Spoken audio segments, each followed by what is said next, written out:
বিসমিল্লাহির রহমানির রহিম। আজকের এই অনুষ্ঠানের সম্মানিত সভাপতি, মঞ্চে উপস্থিত মন্ত্রিপরিষদের সদস্য, সংসদ সদস্যবৃন্দ, সমাজ কল্যাণ মন্ত্রণালয়ের কর্মকর্তা বৃন্দ, উপস্থিত এলাকার মুরব্বীবর্গ, মা বোনেরা, এলাকাবাসী ভাইরা, আমার দলীয় নেতৃবৃন্দ এবং কর্মী ভাইরা, আসসালামু আলাইকুম।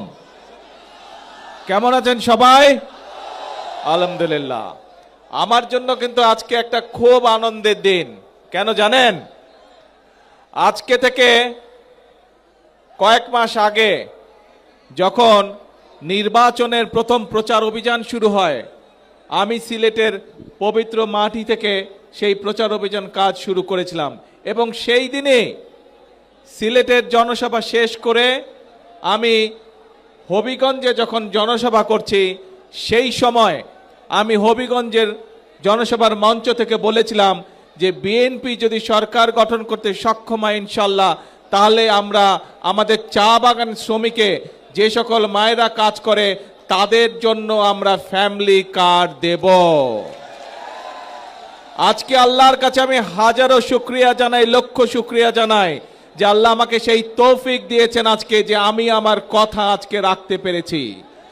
আমি আজকে আমার সরকার যে কথা আমি দিয়েছিলাম, আমার সরকার আজকে চা বাগানের শ্রমিকদের, যারা নারী শ্রমিক আছেন, তাদের কাছে আমরা ফ্যামিলি কার্ড পৌঁছে দিয়েছি আজকে। হ্যাঁ, আমরা হয়তো আজকে সবাইকে দিতে পারিনি, কিন্তু ইনশাল্লাহ আগামী 1 বছরের মধ্যে আমরা প্রায় সকল নারী শ্রমিকের কাছে, চা বাগানের সকলের কাছে আমরা ফ্যামিলি কার্ড পৌঁছে দেব ইনশাল্লাহ। প্রিয় ভাই বোনেরা, বিগত 17 তারিখের, ফেব্রুয়ারির 12 তারিখের নির্বাচনে এই বাংলাদেশের মানুষ বাংলাদেশ জাতীয়তাবাদী দলকে নির্বাচিত করেছিল। কেন? কারণ আমরা সেই সময় মানুষকে বলেছিলাম যে আপনারা যদি আমাদেরকে নির্বাচিত করেন, আমরা জনগণের জন্য কাজ করব। প্রথম একটি কাজের কথা বলেছিলাম, সেটি হচ্ছে যে আমরা বিশ্বাস করি এই আমাদের প্রিয় মাতৃভূমি বাংলাদেশকে যদি সামনের দিকে এগিয়ে নিয়ে যেতে হয়, তাহলে সকলকে একসাথে আমাদের সহযোগিতা করতে হবে, সকলকে একসাথে কাজ করতে হবে। এবং সেজন্যই আমরা মনে করি যে পুরুষদের পাশাপাশি আমরা যদি নারীদেরকে সাহায্য করতে না পারি স্বাবলম্বী হওয়ার জন্য, তাহলে দেশকে এগিয়ে নিয়ে যাওয়া সম্ভব নয়। এবং সেই জন্যই নারীদেরকে স্বাবলম্বী করে গড়ে তোলার জন্য আমরা এই ফ্যামিলি কার্ডের কথা বলেছিলাম। বাংলাদেশে প্রায় 4 কোটির মতন পরিবার রয়েছে। আমরা বলেছিলাম যে আমরা যদি সরকার গঠন করতে সক্ষম হই 12 তারিখের নির্বাচনে, তাহলে পর্যায়ক্রমিকভাবে সকল পরিবারের কাছে আমরা ফ্যামিলি কার্ড পৌঁছে দেব। বিশেষ করে নারী প্রধানদের কাছে, পরিবারের যে নারী প্রধান তার কাছে। আমরা নির্বাচন হওয়ার সাথে সাথে 1 মাসেরও কম সময়ের ভিতরে আমরা আমাদের এই প্রতিশ্রুতি বাস্তবায়নের কাজ শুরু করেছিলাম।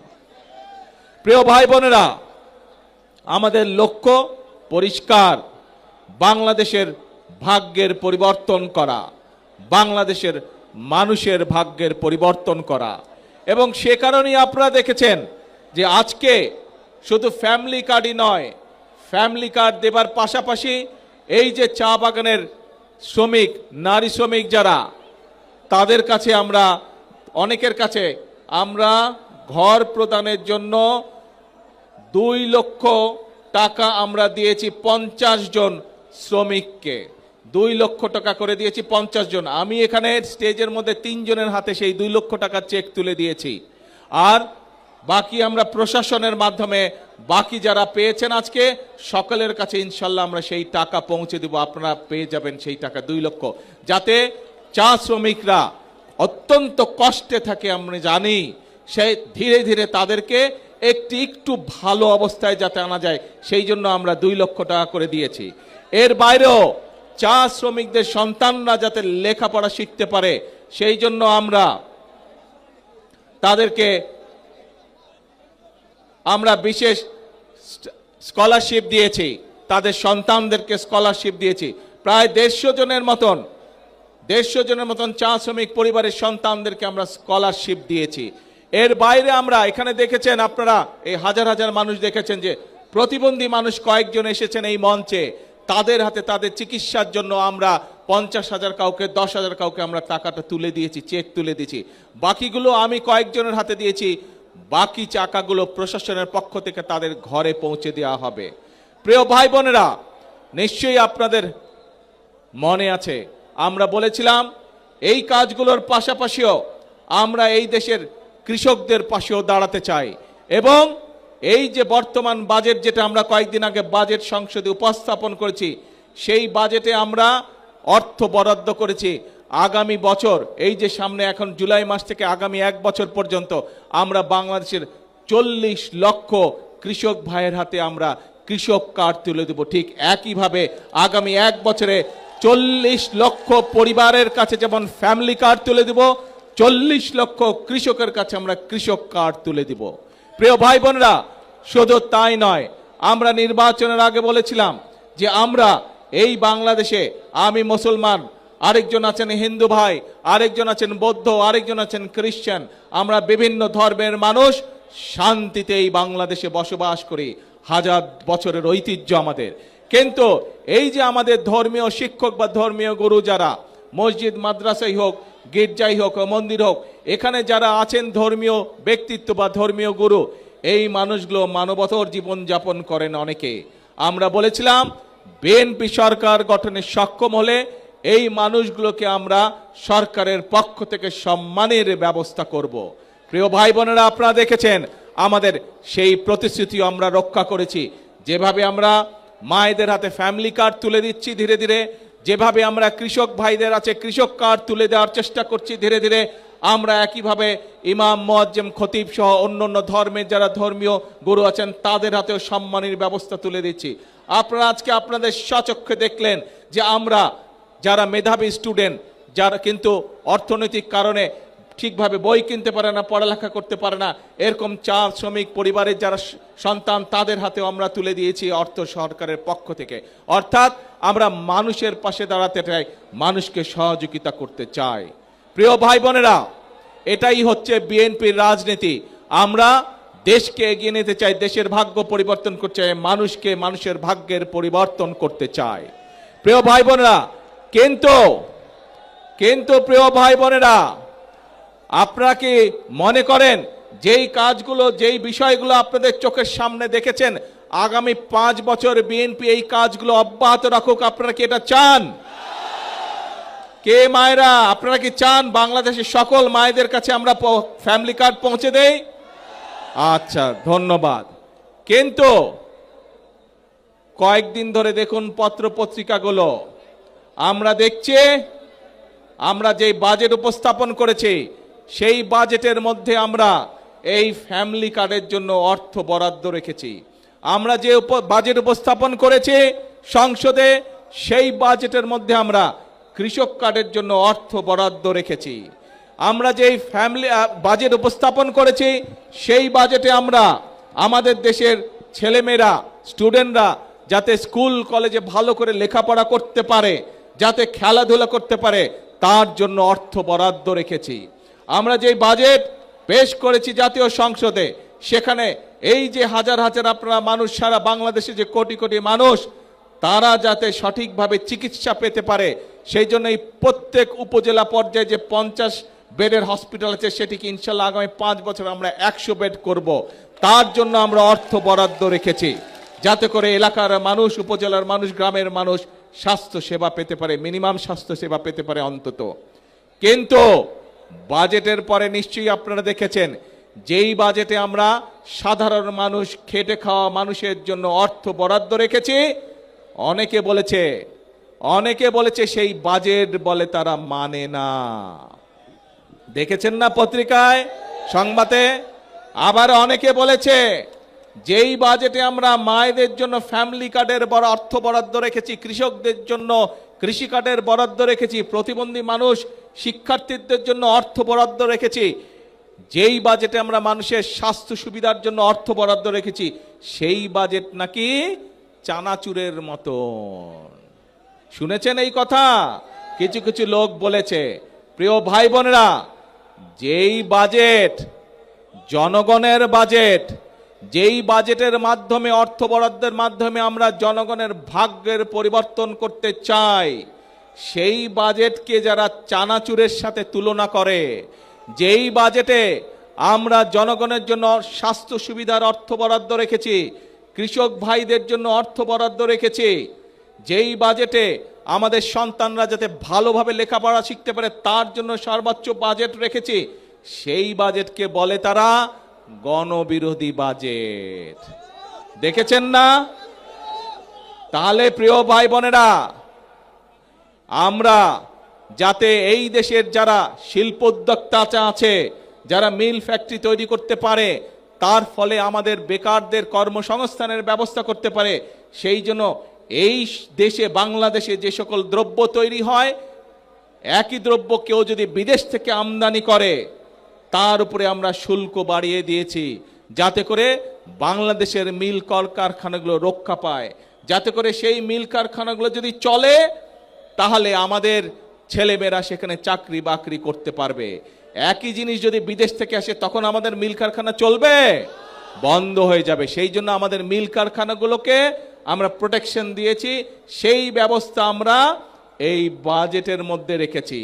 প্রিয় ভাই বোনেরা, আমরা এই বাজেটের মধ্যে অর্থ বরাদ্দ রেখেছি এবং একই সাথে বিভিন্ন নিত্য প্রয়োজনীয় দ্রব্য, চাল, ডাল, তেল, নুন, চিনি, এই সবের উপরে যে শুল্ক আগে ছিল, সেই শুল্ক আমরা যে ট্যাক্স ছিল সেই ট্যাক্সও আমরা উঠিয়ে নিয়েছি, যাতে জিনিসের দাম না বাড়ে। জনগণের কথা চিন্তা করে আমরা ৬০টি নিত্য প্রয়োজনীয় দ্রব্যের উপর থেকে আমরা শুল্ক প্রত্যাহার করে নিয়েছি এই বাজেটে। এখন প্রিয় ভাই বোনেরা, যেই বাজেটে ৬০টি পণ্যের উপর থেকে শুল্ক প্রত্যাহার করে না হয়, সেই বাজেটকে একটি দল বলে গণবিরোধী বাজেট। এখন জনগণের জন্য যেই বাজেটে সকল ব্যবস্থা রেখেছি, সেই বাজেটকে যারা গণবিরোধী বলে তারা কি কখনো জনগণের বন্ধু হতে পারে? তারা কখনো জনগণের বন্ধু হতে পারে না প্রিয় ভাই বোনেরা। কাজেই যারা জনগণকে বিভ্রান্ত করতে চায় প্রিয় ভাই বোনেরা, সেটি সংসদের ভেতরেই হোক, সেটি সংসদের বাইরেই হোক, তাদের ব্যাপারে আপনাদেরকে সচেতন থাকতে হবে। কারণ এই সকল লোকেরা, এই সকল দলগুলো দেশে যদি অশান্তি করার সুযোগ পায় তাহলে আমরা ফ্যামিলি কার্ড বাস্তবায়ন করতে পারবো না। এই লোকগুলো, এই দলগুলো যদি দেশে অশান্তি সৃষ্টি করে তাহলে এই যে আজকে প্রতিবন্ধী মানুষগুলোকে যে আমরা সহযোগিতা করলাম, এই যে গরিব ছাত্র স্টুডেন্টগুলোকে যে আমরা সহযোগিতা করলাম, এই যে আমরা নিত্য প্রয়োজনীয় দ্রব্যের উপর থেকে ৬০টি দ্রব্যের উপর থেকে যে আমরা ট্যাক্স তুলে নিতে পারলাম, এইটি আমরা তাহলে কন্টিনিউ করতে পারবো না। কাজেই যারা এসব কাজে বাধা দিবে, কি ব্যবস্থা করা উচিত তাদের বিরুদ্ধে? সতর্ক থাকতে হবে তাদের বিরুদ্ধে এবং জনগণকে ঐক্যবদ্ধ থাকতে হবে। বিএনপি হচ্ছে জনগণের দল। যতবারই এই দেশে নিরপেক্ষ নির্বাচন হয়েছে, যতবারই এই বাংলাদেশে মানুষ স্বাধীনভাবে ভোট দিতে পেরেছে, প্রত্যেকবার মানুষ ধানের শীষকে বিজয় করেছে। এবং এই যে মৌলভীবাজারের যতগুলো বড় বড় রাস্তাঘাট, স্কুল, কলেজ দেখেছেন, খোঁজ করে দেখুন, এগুলো সব বিএনপি মরহুম সাইফুর রহমান সাহেবের সময় এই কাজগুলো হয়েছিল। কাজেই প্রিয় ভাই বোনেরা, কথা সাফ কথা, যদি দেশের উন্নয়নকে অব্যাহত রাখতে হয়, যদি মা বোনদের হাতে ফ্যামিলি কার্ড পৌঁছে দিতে হয়, কৃষক ভাইদের হাতে যদি কৃষক কার্ড পৌঁছে দিতে হয়, উপজেলা স্বাস্থ্য কমপ্লেক্স যেটি আছে সেটিকে 50 বেড থেকে যদি 100 বেডে করতে হয়, যদি আমাদের ভবিষ্যৎ প্রজন্ম, আমাদের সন্তানদের শিক্ষার ব্যবস্থা ঠিক রাখতে হয়, তাহলে জনগণকে ঐক্যবদ্ধ থাকতে হবে। জনগণ যদি ঐক্যবদ্ধ থাকে তাহলে কোনো ষড়যন্ত্র সফল হতে পারবে না। জনগণ যদি ঐক্যবদ্ধ থাকে, বাংলাদেশের গণতন্ত্রকে কেউ নষ্ট করতে পারবে না। বাংলাদেশের গণতন্ত্রকে কারা নষ্ট করেছিল আমরা সেটি ভালো করে জানি। আমরা দেখেছি দেশ স্বাধীনের সময়, দেশ স্বাধীনের আগে এবং পরবর্তী সময় গণতন্ত্র বিনষ্টকারী, গণতন্ত্রের বিরুদ্ধে ষড়যন্ত্রকারী সবগুলো একসাথে ছিল।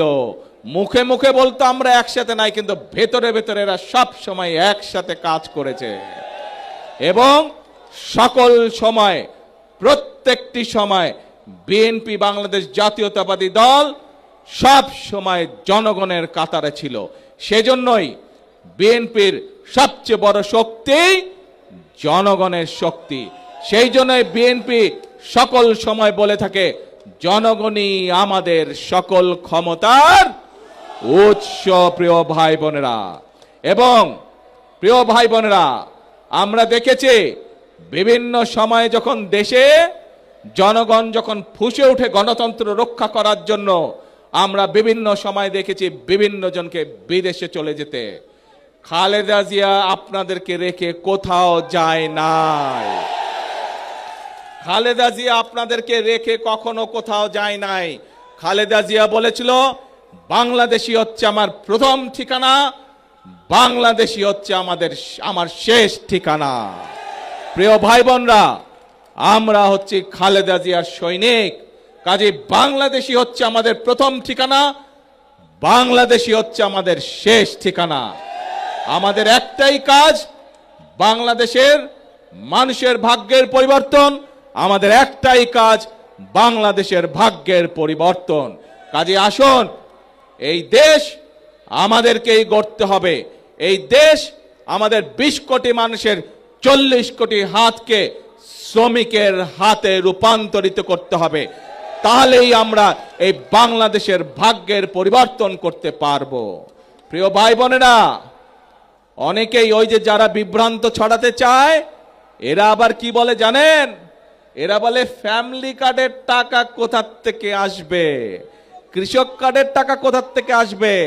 আপনাদের সবাইকে সাক্ষী রেখে তাদের উদ্দেশ্যে আমি বলতে চাই, এই যে আজকে এখানে শ্রমিকদেরকে, চা শ্রমিকদেরকে ঘর নির্মাণের জন্য 2 লক্ষ টাকা দেওয়া হলো। চা শ্রমিকদের পরিবারের সন্তানদের লেখাপড়া করার জন্য 10,000 করে টাকা দেওয়া হলো তাদের বৃত্তি হিসাবে। এই যে মানুষের চিকিৎসার জন্য 50,000 করে টাকা দেওয়া হলো। এগুলা কখনো আগে শুনেছেন? আপনারা দেখেছেন? কেউ এর আগের সরকার দিয়েছিল? দেয় নাই। এটি কার অর্থ? জনগণের অর্থ।